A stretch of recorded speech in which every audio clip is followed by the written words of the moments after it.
Welcome to solverfy.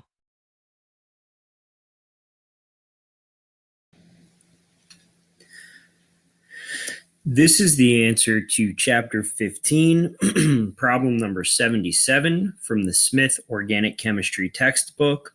And in this problem, we're told that molecule C, when it's radically chlorinated with chlorine gas and light, gives us molecules A and B.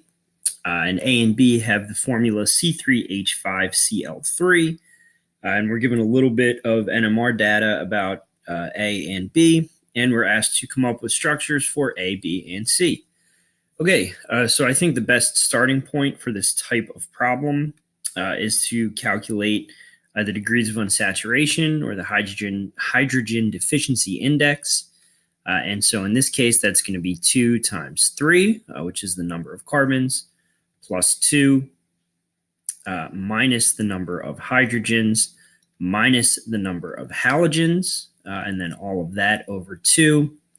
And so that gives us 8 minus 5 minus 3 is 0. So 0 over 2 is going to be 0. And so there's no unsaturation in this molecule. So no double bonds, no rings. So that's pretty straightforward. So for both A and B, we should know that we're going to have 3 carbons. So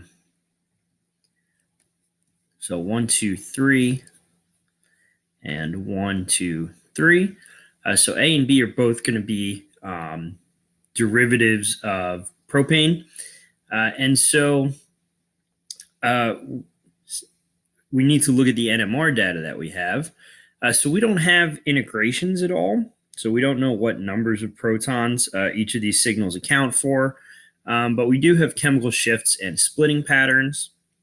And so for A, we only have 2 signals, and they're both singlets. And so what this means is that our hydrogens have to be on carbons 1 and 3, because each of our hydrogens, or groups of hydrogens, doesn't have any neighbors, right? It's not split at all. Each of them is a singlet. And so the only way to really make that possible is going to be to have 2 chlorines on the center carbon. And then that way our hydrogens are going to be on carbons 1 and 3, and they won't have any neighbors. And so there won't be any splitting at all. And so from there, we can just put our third chlorine really on either carbon, 1 or 3. So we'll just do it like this. And so that's going to be molecule A. And again, we know that because the HDI says it's not a ring and there's no double bonds. So it has to be a derivative of just propane. There's no other way to connect 3 carbons together without any unsaturation. And because both of the NMR signals are singlets, we know that the 2 protons or groups of protons cannot be on adjacent carbons.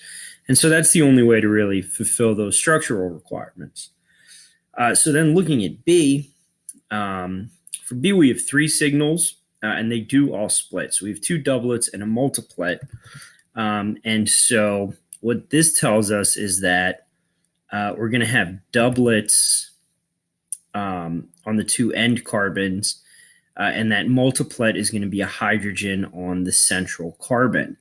And so in order to make that work, we're only going to put one chlorine here this time, and we'll put 2 chlorines on this terminal carbon. And so just to clarify what I'm talking about, so let's see. I'll number these. I'll number these NMR signals. So I'll call this one red 1. And that is going to be these hydrogens that are right here. I'll use blue for the multiplet and call that signal 2.